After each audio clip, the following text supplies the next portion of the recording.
Hi, Bainbridge Island. I'm Blair King, your city manager. This is your city update for the week ending October 28, 2022. At last Tuesday's regular city council meeting, the council adopted an ordinance in response to Washington state law to accommodate increased density for development of affordable housing on properties owned or controlled by a religious organization. The ordinance specifies a pilot project phase limited to Bethany Lutheran Church that will sunset on December 31st, 2027.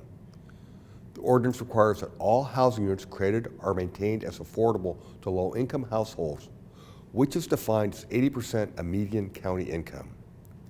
Any project constructed pursuant to this newly adopted code must comply with fair housing standards that prohibits discrimination in housing because of religion, sexual orientation, and family status, among other limitations.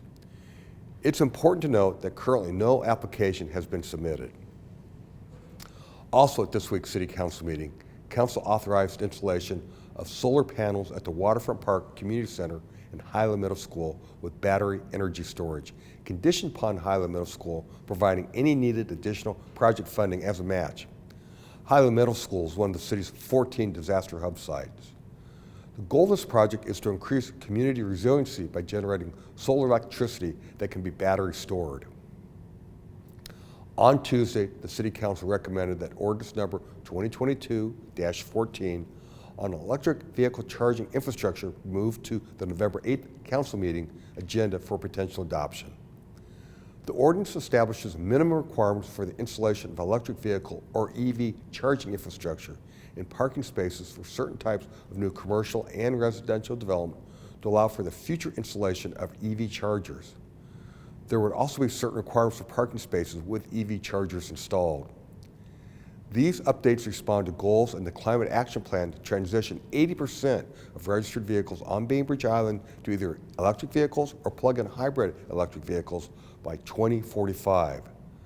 The proposed code is more rigorous than EV parking requirements outlined in the Washington Administrative Code that are scheduled to take effect on July 1st of next year. This ordinance sets an earlier effective date of January 1st, 2023. Police Chief Joe Clark presented the third quarter public safety report at this week's City Council meeting. Property crimes and damage to property continues to be on the rise, as is the leading crime happening on Bainbridge Island. There have been 24 motor vehicle thefts so far this year, which is 60 more than last year. This increase is consistent across the state of Washington and can often reflect the volatile economic climate. It's important to remember that property crime is a crime of opportunity. Be sure to secure your property. Lock your doors, don't leave valuables in your vehicle, and please don't leave the keys in your car. The council and the police chief also discussed how parking is enforced on the island. Concerns were brought up that to date, parking enforcement warnings have been the predominant way parking violations have been handled. This is brought up especially in regards to electric vehicle charging station investment that's happening throughout the island. Vehicles parked at EV charging stations not connected to charge equipment are in violation of Washington State Code, which allows for a monetary infraction of $124 for this violation. The City Council will be asked to provide policy direction with regard to parking enforcement sometime within the next several months. The American Public Works Association Accreditation Award that we talked about last week was presented at this week's City Council meeting. Tina Nelson of the APWA presented the award to our Public Works Department.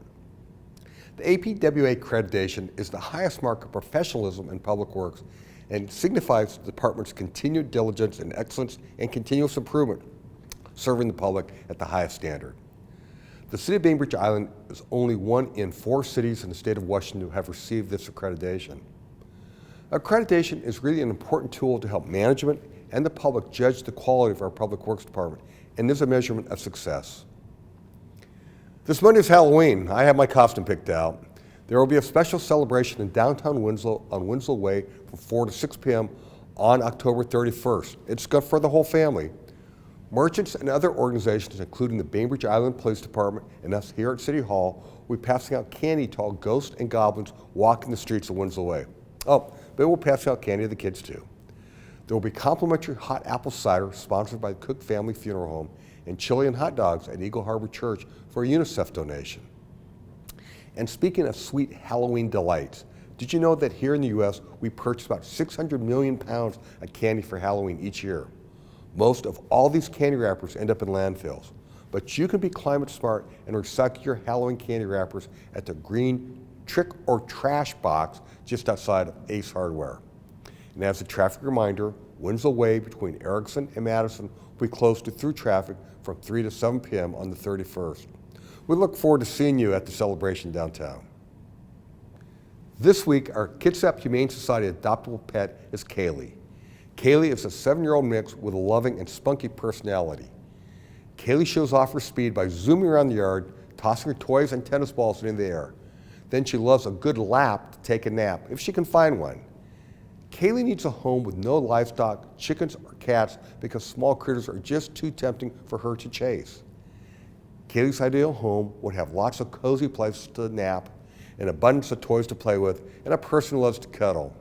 You can meet Kaylee and other adoptable pets at the Kitsap Humane Society. For more information on some of these topics and all the city's news, please check out the City Manager's Report online at bainbridgewa.gov.